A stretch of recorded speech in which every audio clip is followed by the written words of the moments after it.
तो अगर तुम मेरे से ये एक्सपेक्ट कर रहे हो कि इस वीडियो में मैं तुम्हें बता दूंगी कि एक महीने में ही कैसे तुम लाखों रुपए का प्रॉफिट जनरेट कर सकते हो, या फिर उन बाकी यूट्यूबर्स की तरह मैं तुम्हें ये बताऊंगी कि कैसे मैंने एक महीने का चैलेंज लिया था या 2 महीने के चैलेंज से या फिर सिर्फ 24 आवर्स चैलेंज से मैंने 10,000 रुपये कमा लिए, तो ऐसा बिल्कुल पॉसिबल नहीं है और तुम इस वीडियो को स्किप कर सकते हो। क्योंकि मैं इस वीडियो में सिर्फ ये बताऊंगी कि अपने पर्सनल एक्सपीरियंस को ध्यान रखते हुए कि मैंने क्या-क्या चीज़ें फ़ेस करी है और कैसे मैंने स्टार्ट किया था बिल्कुल स्मॉल अमाउंट से, जहाँ तक मेरे पास इन्वेस्टमेंट थी और जहाँ से मैं शुरू करना चाहती थी। और बहुत सारी ऐसी मिस्टेक्स मैंने करी है जो मैं लास्ट में बताऊँगी, जो तुम्हें बिल्कुल नहीं करनी है। तो पूरा आपने देखा होगा कि लोग बोलते हैं कि हमने कुछ ही महीनों में बस 1 लाख रुपए का रेवेन्यू जनरेट कर लिया, या फिर हमने एक ही डिज़ाइन बनाया, उसके 50 पीसेस टी-शर्ट 1 महीने में ही बिक गए और इतना ईज़ी है टी-शर्ट बिज़नेस कि सब लोग ही कर रहे हैं। भले कॉम्पिटिशन ज़्यादा है बट सबके रेवेन्यू तो ज़्यादा आ रहे हैं, सबका प्रॉफ़िट ज़्यादा आ रहा है। बट इन रियलिटी इस बिज़नेस में होता क्या है, क्या-क्या चीज़ें फ़ेस करनी पड़ती है लोगों को और स्टार्टिंग में क्या करें? इतने सारे क्वेश्चन्स मुझे मेरे इंस्टाग्राम पे रिसीव हुए थे जब से मैंने अपना एक चैनल स्टार्ट किया था। लोगों ने बहुत पूछा कि आपने कैसे स्टार्ट किया? कहाँ से स्टार्ट किया? कितने पैसे लगाने होते हैं? किसी को भरोसा ही नहीं हो रहा था कि किसी मैंने स्टार्ट भी किया है और अब तक मैंने बहुत अच्छा प्रॉफ़िट भी जनरेट कर लिया है। बट मैंने अपना बिज़नेस अप्रैल में स्टार्ट किया था, जिसको अभी तक बहुत टाइम हो चुका है। और स्टार्टिंग में ये उम्मीद मत लगाना कि दूसरों की वीडियोज़ देख-देख के कि तुम 1 महीने में ही लाखों का प्रॉफ़िट जनरेट कर सकते हो, ऐसा कुछ नहीं होता। स्टार्टिंग फ़ेज़ तुम्हारा सिर्फ़ स्ट्रगलिंग फ़ेज़ ही होगा। तुम्हें बहुत सारी चीज़ें कन्फ्यूज़िंग लगेगी कि डिज़ाइन कौन-सा बनाओगे, क्या कौन-सा जीएसएम खरीदोगे, किस मैन्युफैक्चरर से डील करनी होगी, क्या पता तुम्हें बीच में अपना मैन्युफैक्चरर भी बदलना पड़ जाए, क्योंकि वो भी पॉसिबल है। जिस तरीके से आजकल मैन्युफैक्चरर लोगों के साथ स्कैम कर रहे हैं, वो तो बड़े से बड़े ब्रांड ओनर को भी फ़ेस करना पड़ता है। तभी वो लोग शुरुआत से ही अपना खुद का मैन्युफैक्चरर कंपनी सेट करके रखते हैं, अपनी टीम सेट करके रखते हैं, ताकि वो सिर्फ़ उन्हीं के ब्रांड के लिए काम करें। बट हमारे जैसे लोगों के पास इतना पैसा नहीं होता कि हम अपनी खुद की मैन्युफैक्चर टीम सेट करें। तो इस वीडियो में तुम्हें ये भी बताऊँगी कि मैन्युफैक्चर कैसे ढूँढना है। तो लास्ट तक इस वीडियो को देखना, क्योंकि इसमें स्टेप बाय स्टेप मैं सारी डिटेल शेयर करूँगी कि मैंने कैसे स्टार्ट किया था और कौन से वो मेन पॉइंट हैं जिनमें सबसे ज़्यादा ध्यान देना चाहिए। क्योंकि बाकी सारी चीज़ें बहुत ज़्यादा हो जाती है शुरू में समझने के लिए, कि तुम्हें सिर्फ मेन चीज़ ध्यान देनी पड़ेगी, जिससे तुम अपना अच्छा खासा प्रॉफ़िट कर पाओ और स्टार्टिंग में तुम्हें ये समझ आए कि तुम्हें सेल कैसे करनी है। उसके बाद बात करते हैं कि तुम्हें लोगो बनाना होता है, अपने कंपनी का नाम रखना होगा, आई मीन अपने ऑनलाइन स्टोर का नाम रखना होगा। तो लोगो के लिए मैंने बहुत ज़्यादा दिन नहीं लिए, मुश्किल से मुझे 2 दिन लगे थे अपना लोगो और अपना ब्रांड का नेम्स डिसाइड करने में। लोगो मैंने बनाया था कैनवा से, क्योंकि कैनवा में जब अब तुम जाओगे, सर्च करोगे किसी भी फैशन लोगों के लिए या क्लोथिंग ब्रांड लोगों के लिए, तो वो अपने आप ही बहुत सारे डिज़ाइंस दिखा देता है। उसके अकॉर्डिंग तुम कोई सा भी डिज़ाइन पिक करके उसको एडिट कर सकते हो अपने अकॉर्डिंग। वरना बहुत सारे फ्री ऐप्स तो है ही कि तुम्हारे ब्रांड के लिए लोगो बना सकते हैं, और अगर तुम पैसे देके बनवाना चाहते हो तो तुम फ्रीलांसर से भी ईज़िली बनवा सकते हो। बट मैं रिकमेंड करूँगी कि तुम पहले कैनवा अच्छी तरह एक्सप्लोर करो, क्योंकि उसमें बहुत सारे टेम्पलेट्स भी होते हैं जो स्टार्टिंग में तुम्हें बहुत हेल्प करेंगे तुम्हारे वेबसाइट के बैनर बनाने के लिए, मॉकअप्स बनाने के लिए, और भी बहुत सारी चीज़ें हैं जो उससे तुम्हें हेल्प मिल जाएगी स्टार्टिंग में। एक ही प्लेटफ़ॉर्म से तुम्हें सब कुछ मिल जाएगा, क्योंकि मैं तो सिर्फ़ ये एक ही प्लेटफ़ॉर्म यूज़ करती हूँ और लिटरली इससे मुझे सारे आइडियाज़ मिल जाते हैं। उसके बाद बात करते हैं कि आपको एक डोमेन लेना होता है। डोमेन के लिए आपको स्टार्टिंग में पैसे देने ही पड़ते हैं। ये कुछ मेन चीज़ें हैं ऐसी जिसके लिए ही मैंने स्टार्टिंग में पैसा खर्च किया था। उसके अलावा मैंने किसी भी चीज़ में पैसे नहीं दिए थे। इवन मैंने जीएसटी भी नहीं लिया था स्टार्टिंग में जब मैंने ट्राई किया था, क्योंकि मुझे सिर्फ़ ट्राई करना था कि इस चीज़ में मैं अपनी टी-शर्ट सेल कर पाती हूँ कि नहीं? क्या मेरा प्रॉफ़िट हो पाएगा अच्छा कि नहीं? तो उस फ़ेज़ में मैंने सिर्फ़ ट्राई करने के लिए स्टार्ट किया था, बट वो बहुत अच्छा चलने लगा और मुझे सारी चीज़ें समझ आने लगी कि कैसे-कैसे टी-शर्ट सेल कर सकते हो, कितने दिन में कितनी टी-शर्ट सेल कर सकते हो, और बिना मार्केटिंग के, बिना पेड एड्स के भी सेल कर सकते हो, वो भी मैं तुम्हें आगे बताऊँगी। तो डोमेन के लिए मैंने गोडैडी यूज़ किया था। ईज़िली गोडैडी पे जाओ, अपना डोमेन सर्च करो, अपने नेम के अकॉर्डिंग, ब्रांड नेम के अकॉर्डिंग तुम वहाँ पे सर्च करोगे, और कुछ 683 में मुझे ईयरली का सब्सक्रिप्शन मिल गया था, तो मैंने डोमेन परचेज़ किया था। उसके बाद जो स्टेप आता है वो था कि मैंने अपना वेबसाइट बनाना था मुझे, तो वेबसाइट के लिए मैंने शॉपिफ़ाई यूज़ किया। बहुत लोग बोलते हैं कि शॉपिफ़ाई बहुत एक्सपेंसिव होता है, हम यूज़ नहीं कर सकते यार, इसमें तो 2,000 रुपए महीने देने पड़ेंगे, हमारा तो प्रॉफ़िट ही नहीं आएगा, तो हम कहाँ से देंगे?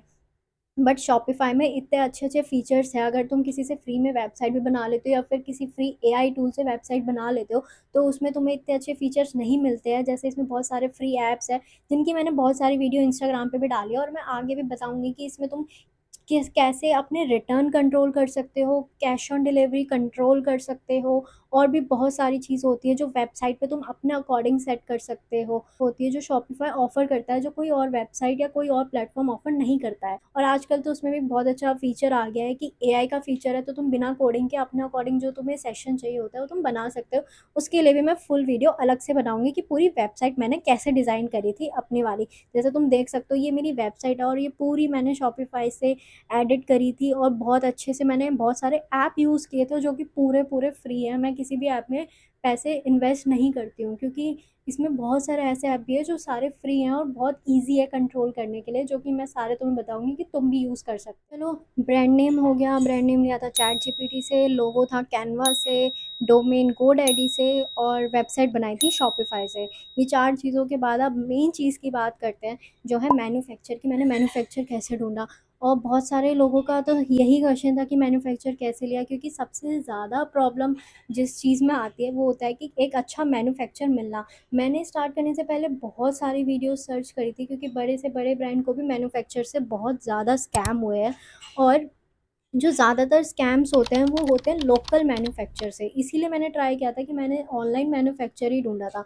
अब इसके पीछे का रीज़न क्या है कि जब तुम एक ऑनलाइन मैन्युफैक्चर सर्च करते हो तो उनकी एक आइडेंटिटी होती है, उनकी एक पहचान होती है और उन्होंने अपना पूरा पेज बना रखा होता है इंस्टाग्राम पे, यूट्यूब पे या कहीं पर भी। तो अगर वो ऐसी चीज़ें करते हैं, ज़्यादातर अगर वो फ़ेक चीज़ें करेंगे तो वो उनकी पूरा पेज ही और उनकी सालों भर की मेहनत भी ख़राब हो जाती है। इसलिए मैंने ये चीज़ नोटिस की है कि जो ऑनलाइन मैन्युफैक्चरर्स होते हैं, वो ये स्कैम्स वग़ैरह बिल्कुल नहीं करते हैं, या फिर 1% होता होगा कि जो करते होंगे। बाकी जो लोकल मैन्युफैक्चरर्स होते हैं, उनके साथ क्या दिक्कत होती है, अगर आप मार्केट में चले तो जाते हो मैन्युफैक्चर ढूँढने के लिए कि उनसे सस्ती टी-शर्ट्स तो तुम्हें मिल जाएगी, फैब्रिक भी ऑलमोस्ट सेम ही लगेगा, बट प्रिंट कहीं न कहीं अच्छा नहीं होता है। और स्कैम्स वो लोग ये करते हैं कि वो तुम्हारे बनाए हुए डिज़ाइन्स मार्केट में बेचने लगेंगे और तुम्हारे जो टी-शर्ट के डिज़ाइन्स हैं वो हर जगह सस्ते-सस्ते बिकने लगेंगे, और ज़्यादातर ये सारे स्कैम्स जो होते हैं और जो सस्ती टी-शर्ट्स होती है वो मीशो पे सेल होते हैं, क्योंकि वहाँ पे सारे आइटम्स जो होते हैं वो डुप्लीकेट सेल होते हैं, बड़े-बड़े ब्रांड की कॉपीज़ ही सेल होते हैं। तो अगर तुम अपनी मेहनत करके कोई भी डिज़ाइन्स बनाओगे तो तुम्हारे वो भी जाएँगे, या फिर कई बार होता है हम ऑर्डर तो दे देते हैं वहाँ पे चेक करके कि हमें इस टी-शर्ट का ऑर्डर चाहिए, बट वो आती डिफरेंट टी-शर्ट है या फिर वो डिफरेंट फैब्रिक में आती है। क्योंकि मैंने इस पे बहुत सारी वीडियोज़ देखी है, जो बहुत सारे ब्रांड ओनर्स हैं, कइयों को तो अपना बिज़नेस भी बंद करना पड़ गया, क्योंकि मैन्युफैक्चर से ही बहुत ज़्यादा स्कैम हो जाता है और लाखों-लाखों के लोगों के पैसे भी डूब जाते हैं। तो इसलिए मैंने ट्राई किया था कि मैंने ऑनलाइन ही सर्च किया था इंस्टाग्राम से और यूट्यूब से कि ऑनलाइन मेरे को मैन्युफैक्चर कोई मिल जाए टी-शर्ट्स के लिए, और उन पे बनी-बनाई टी-शर्ट्स होती है, बस आपको सैंपल्स मँगा के चेक करना पड़ता है। बट हाँ, मुझे एक बारी में मैन्युफैक्चर भी नहीं मिला, ये गलतफ़हमी मत रखना कि मुझे एक ही बारी में सारी चीज़ें मिल गई। स्ट्रगल करना पड़ता है, एक्सप्लोर करना पड़ता है, ढूँढना पड़ता है कि क्या सही है तुम्हारे अकॉर्डिंग या तुम्हारे इन्वेस्टमेंट के अकॉर्डिंग, कि कितने इन्वेस्टमेंट में तुम कितना कौन-सा वाला मैन्युफैक्चर तुम प्रेफ़र करते हो। तो मेरे केस में ये था कि मैंने स्टार्टिंग में 4 मैन्युफैक्चर ट्राई किए थे, जिसमें से जो लास्ट वाला है वो मुझे थोड़ा सही लगा था अपने ब्रांड के अकॉर्डिंग, क्योंकि एक टी-शर्ट मैंने मँगाई, उसका तो फैब्रिक ही ज बिल्कुल ही अलग आया जैसा मैंने सोचा था। दूसरी टी-शर्ट का प्रिंट बहुत ख़राब आया था, और हाँ, उस टी-शर्ट पे मैंने डीटीएफ प्रिंट ट्राई किया था, क्योंकि मोस्टली लोग डीटीएफ प्रिंट को बहुत ज़्यादा प्रेफ़र करते हैं। अब डीटीएफ प्रिंट होता क्या है, जो हीट प्रेस मशीन से लोग करते हैं अपनी टी-शर्ट पे, एक डीटीएफ पेपर होता है, उसको टी-शर्ट पे लगा के हीट प्रेस मशीन से जिस वो प्रिंट हो जाता है, फिर उसको उतार सकते हैं, तो वो प्रिंट अच्छा और हाइलाइटेड तो दिखता है, बट उसकी भी एक लिमिट होती है कि वो इतना अच्छा नहीं होता है। जहाँ तक मैंने एक्सपीरियंस किया है, डीटीएफ प्रिंट मुझे उतना कुछ ख़ास नहीं लगा। हाँ, बट अच्छा होता है, बट उतना प्रेफ़र नहीं करूँगी मैं किसी भी ब्रांड के लिए कि वो डीटीएफ प्रिंट करे अपनी टी-शर्ट्स पे। क्योंकि कई लोग क्या सोचते हैं, हम एक 20,000 की मशीन लाएँगे और डीटीएफ प्रिंट करके अपना ब्रांड बना देंगे। स्टार्टिंग में अच्छी लगेगी, बट वो जो स्टिकर टाइप होता है वो जल्दी जाने लगता है। तो वो बहुत ही रेयर होता है कि किसी मैन्युफैक्चरर के पास तुम्हें अच्छा मिल जाए। यार, वैसे अगर किसी ने अभी तक कोई मैन्युफैक्चर ट्राई किया हो लोकल या ऑनलाइन, तो मेरे को कमेंट करके ज़रूर बताना कि तुम्हारे एक्सपीरियंस उनके साथ क्या थे। मैं ज़रूर इंटरैक्ट करूँगी, क्योंकि मुझे भी जानना है कि बाकी लोग जो मैन्युफैक्चर ढूँढ रहे हैं अपने ब्रांड के लिए, उनको कैसी-कैसी चीज़ें फ़ेस करनी पड़ रही है, ताकि हम आपस में भी एक-दूसरे की हेल्प कर सकते हैं। तो कमेंट करके ज़रूर बताना। लास्ट मैन्युफैक्चर जो मैंने फाइनल किया उसका मुझे प्रिंट अच्छा लगा, क्योंकि उसके मैंने दोनों ही प्रिंट यूज़ किए थे सैंपल में, एक डीटीएफ और एक स्क्रीन प्रिंटिंग।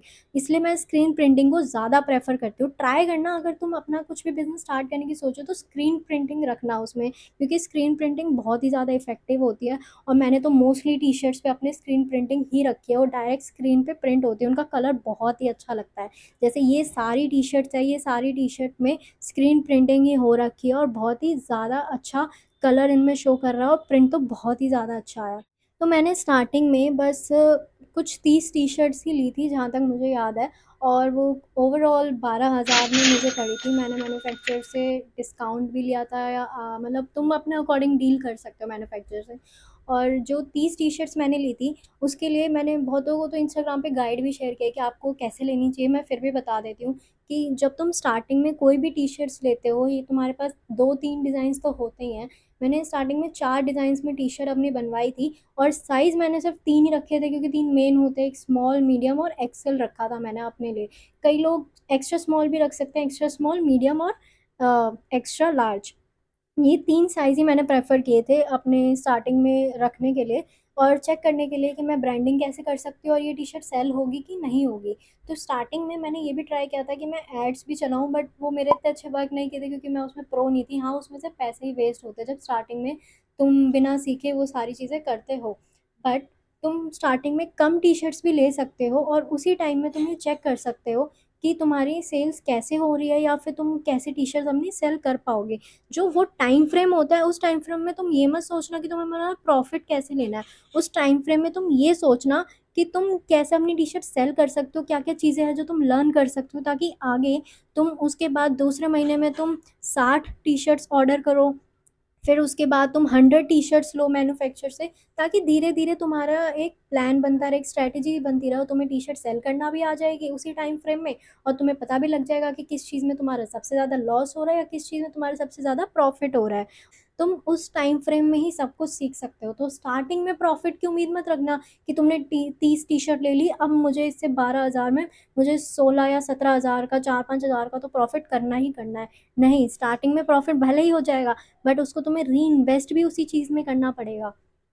और दूसरी बात ये कि जब तुम स्टार्टिंग में किसी भी मैन्युफैक्चरर के साथ काम करते हो, तो सबसे मेन चीज़ है कि उसका कैटलॉग ज़रूर देखना। मैं तो तुम्हें यही एडवाइस करूँगी, तुम ऑनलाइन मैन्युफैक्चर ढूँढो, क्योंकि ऑनलाइन बहुत सारे अवेलेबल है, और सबका व्हाट्सएप नंबर मेंशन होता है, सबसे इंटरैक्ट करो, या फिर तुम उनके शॉप पे भी जा सकते हो नियर बाय लोकेशन देख के, या फिर तुम घर बैठे ऑनलाइन सैंपल मँगा सकते हो। मैंने तो घर बैठे ऑनलाइन सैंपल मँगाया था, क्योंकि मुझे इतनी नॉलेज नहीं है कि मैं अकेले मार्केट भर में पूरा एक्सप्लोर करूँ, जा के शॉप्स का पता लगाऊँ।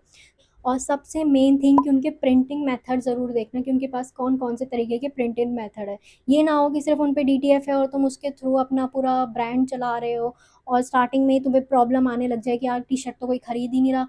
तो प्रिंटिंग मेथड भी डिफरेंट टाइप के होने चाहिए, जैसे डीटीएफ, स्क्रीन प्रिंटिंग, डीटीजी हो गया, और पफ प्रिंटिंग तो अभी बहुत ही ज़्यादा मतलब प्रीमियम लगता है।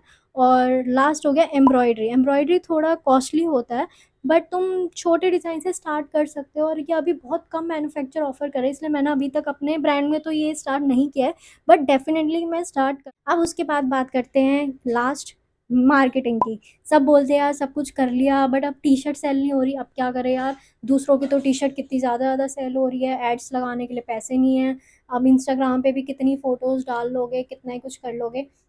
मैं एक मेन चीज़ तुम्हें बताऊँगी कि जिससे मुझे सबसे ज़्यादा फ़ायदा हुआ था, तो वो है बार्टर कोलैबोरेशन। आई नो उससे उसके लिए तुम्हें बहुत सारे इन्फ्लुएंसर से रिक्वेस्ट करनी पड़ती है कि यार प्लीज़ ले लो हमसे, मतलब फ्री में टी-शर्ट ले लो, और पूरी वीडियो बनाओ, रील बनाओ, या तुम स्टोरी भी लगा सकते हो। तो मेक श्योर कि तुम एक अच्छा इन्फ्लुएंसर ढूँढो। जैसे मैं एक चीज़ ये दिखा देती हूँ कि ये टी-शर्ट मैंने इस फीमेल इन्फ्लुएंसर को भेजी थी, और इस टी-शर्ट के एटलीस्ट मेरे पास 30 ऑर्डर्स आए थे सिर्फ़ इस टी-शर्ट के लिए।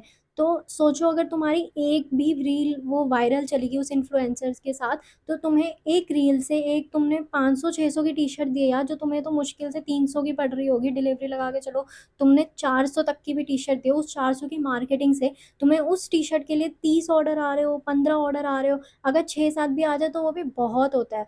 तो बार्टर कोलैबोरेशन पे सबसे ज़्यादा ध्यान दो, और अभी भी ऐसे इन्फ्लुएंसर है जो बार्टर कोलैबोरेशन करते हैं, वो तुम्हें बस ढूँढना पड़ेगा।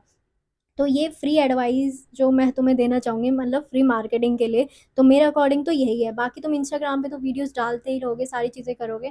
और हाँ, एक चीज़ ये भी है कि ये मिस्टेक बिल्कुल मत करना, मैंने करी थी अपने ब्रांड पेज के लिए, कि मैंने इंस्टाग्राम से ऐड चलाए थे। बूस्ट रील का ऑप्शन आपने देखा होगा, आपकी रील पे आता है, वो कभी मत यूज़ करना, क्योंकि उससे तुम्हारे पेज की रीच ही पूरी गिर जाएगी, और जो फॉलोवर्स भी तुम्हें मिल जाएंगे ना, वो भी फेक ही मिलते हैं। तो मार्केटिंग के लिए बाटा कोलैबोरेशन से अच्छा कोई बेस्ट वे नहीं है, जहाँ तक मुझे लगता है। और दूसरी चीज़ मैं यही कहूँगी कि यार, ये चीज़ तो बिल्कुल मत करना कि तुम सिर्फ एआई से अपना मौका बना के अपने इंस्टाग्राम प्रोफाइल पे डाल लो। सिर्फ टी शर्ट्स की फ़ोटो मत डालना अपने इंस्टाग्राम पेज पे या कहीं पे भी।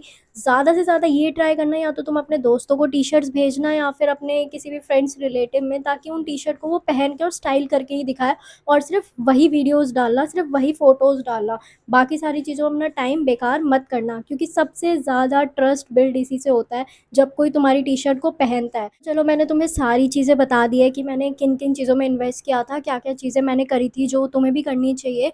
और सबके अपने अपने लिमिट होती है। कोई लाखों से भी इन्वेस्ट करता है अपने बिजनेस में, कोई बहुत थाउजेंड अमाउंट या बहुत कम चीज़ों से स्टार्ट करता है, जैसे मैंने किया था। तो इसका मतलब ये नहीं होता कि ये पॉसिबल ही नहीं है, ऐसा तो हो ही नहीं सकता।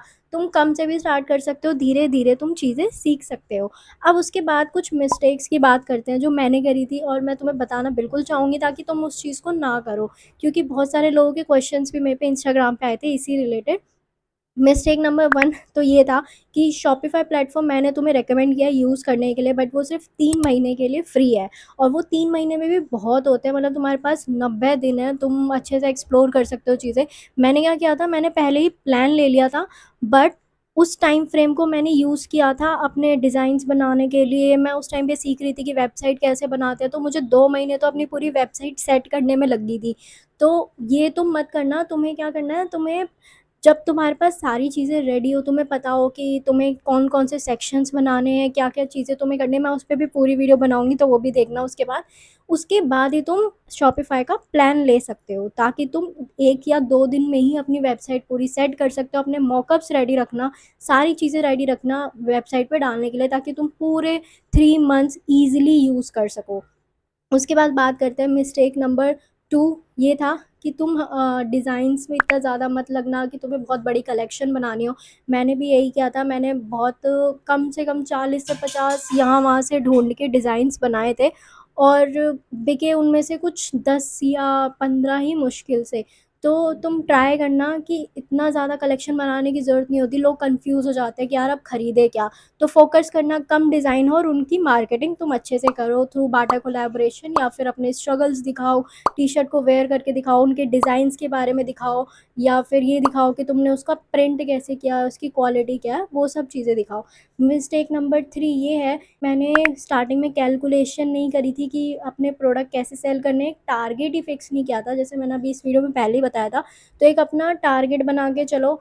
और कई लोग ये समझते हैं कि यार 300 की टी-शर्ट ली, 700 में बेच दी, हो गया 400 रुपये का प्रॉफ़िट। बट उसके बीच का क्या, जो उसका बीच का पार्ट होता है, तुम्हारी शिपिंग चार्जेस लगते हैं, उसमें अगर सीओडी हो गया बाय चांस तो उसका एक्स्ट्रा जीएसटी लगता है, और भी बहुत सारी चीज़ें होती हैं। अगर बाय चांस कोई मार्केटिंग कर रहा है तो उसका मार्केटिंग कॉस्ट और पैकेजिंग कॉस्ट, ये सब भी मिलाना पड़ता है। तो उसका एक पूरा कैलकुलेशन फिट करना, उसके बाद ही सारी चीज़ें करना।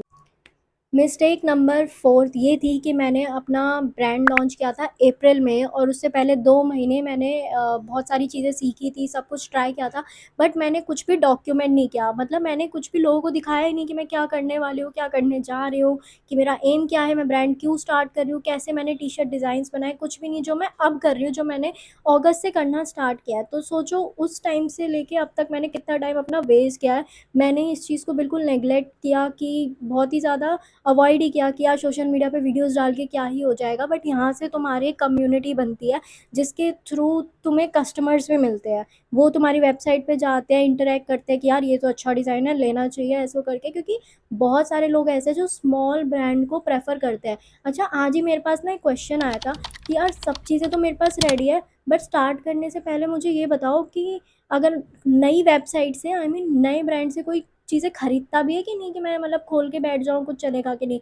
बट अगर तुम ये उम्मीद लगा रहे हो कि तुमने लॉन्च कर दिया सेकंड डे से तुम्हें ऑर्डर्स आने लग जाएंगे, तो वो तो पॉसिबल नहीं है। तुम्हें टाइम तो इन्वेस्ट करना पड़ेगा ना। अब तुम अगर उन वीडियोस को देख के मोटिवेट हो रहे हो जो कहते हैं हमने तो 24 आवर्स लगाए, एक टी शर्ट डिज़ाइन बनाया, धोनी का टी शर्ट डिज़ाइन बना दिया, अब क्रिकेटर्स फैन को बेच दिया, और मेरी तो यार कम से कम 50 टी शर्ट सेल होगी 24 आवर्स में, मैं टायर्स चलाया मैंने एकदम से वो करके। ऐसा कैसे पॉसिबल हो सकता है? और तुम ऐसी वीडियोस को देख के इतनी जल्दी इन्फ्लुएंस भी हो जाते हो। तो इन सब चीज़ों के चक्कर में बिल्कुल मत पड़ो। और दूसरी चीज़ मैं तुम्हें ये भी बताऊँगी, कई लोग ये भी बोलते हैं कि यार तुम बिना जीएसटी के कैसे स्टार्ट करें, आप जीएसटी के बारे में बताओ और ट्रेडमार्क के बारे में बताओ, इन सब चीज़ों के बारे में बताओ। तो स्टार्टिंग में मैंने ये चीज़ें इसलिए काउंट नहीं की क्योंकि मैंने ये ली ही नहीं थी। अब कई लोग कहेंगे ऐसा कैसे पॉसिबल है? तो पॉसिबल तो है यार। तुम स्टार्टिंग में पहले 2 महीने में तुम्हारी लाखों की कमाई तो हो नहीं रही जिसके लिए तुम्हें मतलब ये सारी चीज़ें चाहिए होती है।